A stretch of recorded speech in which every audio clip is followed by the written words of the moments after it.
ବିଭୂତିଭୂଷଣ ସରକାରୀ ଉଚ୍ଚ ପ୍ରାଥମିକ ବିଦ୍ୟାଳୟର ବାର୍ଷିକ ଉତ୍ସବ ପାଳିତ। ବାଲେଶ୍ୱର ଜିଲ୍ଲା ରାଇବଣିଆ ଥାନା ଅନ୍ତର୍ଗତ ଚମାର ଗାଁ ପଞ୍ଚାୟତ ଭଣ୍ଡାରୀପଲ୍ଲୀ ଗାଁର 1919 ମସିହାର ସ୍ଥାପିତ ବିଭୂତିଭୂଷଣ ସରକାରୀ ଉଚ୍ଚ ପ୍ରାଥମିକ ବିଦ୍ୟାଳୟର ବାର୍ଷିକ ଉତ୍ସବ ସ୍ମୃତି ପାଳିତ ହୋଇଯାଇଛି।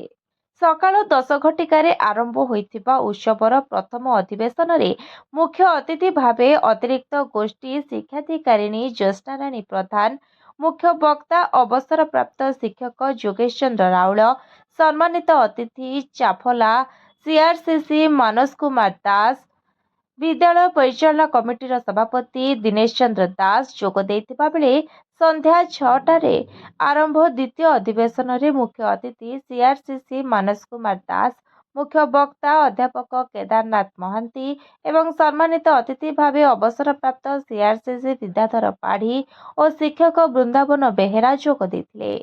ଉଭୟ ସଭାରେ ବିଦ୍ୟାଳୟର ପ୍ରଧାନ ଶିକ୍ଷକ ମଦନ ମୋହନ ମୁର୍ମୁ ସଭାପତିତ୍ୱ କରିଥିବା ବେଳେ ମଞ୍ଚ ଆହ୍ୱାନ କରିଥିଲେ ଶିକ୍ଷକ ସଞ୍ଜୟ ବିହାରୀ ପ୍ରଧାନ।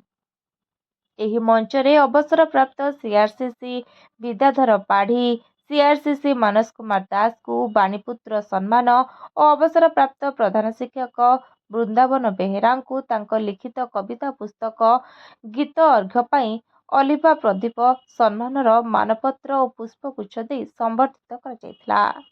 ତେବେ 31ଟି ବିଭାଗରେ ସଫଳତା ହାସଲ କରିଥିବା ପ୍ରତିଯୋଗୀଙ୍କୁ ଉପସ୍ଥିତ ଅତିଥି ପୁରସ୍କୃତ କରିଥିଲେ।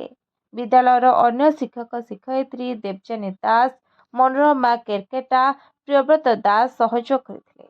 ବିଦ୍ୟାଳୟର ଶିକ୍ଷକ କନିଷ୍କ କୁମାର ଦାସ ଧନ୍ୟବାଦ ଅର୍ପଣ କରିଥିବା ବେଳେ ଶେଷରେ କୁନି କୁନି ପିଲାମାନଙ୍କ ପକ୍ଷରୁ ନାଚ ଗୀତର ମନୋରଞ୍ଜନ କାର୍ଯ୍ୟକ୍ରମ ସହିତ କୁନି ପିଲାମାନଙ୍କର ପ୍ରବଚନ କାର୍ଯ୍ୟକ୍ରମ ଅନୁଷ୍ଠିତ ହୋଇଥିଲା। Report voice of Odisha live.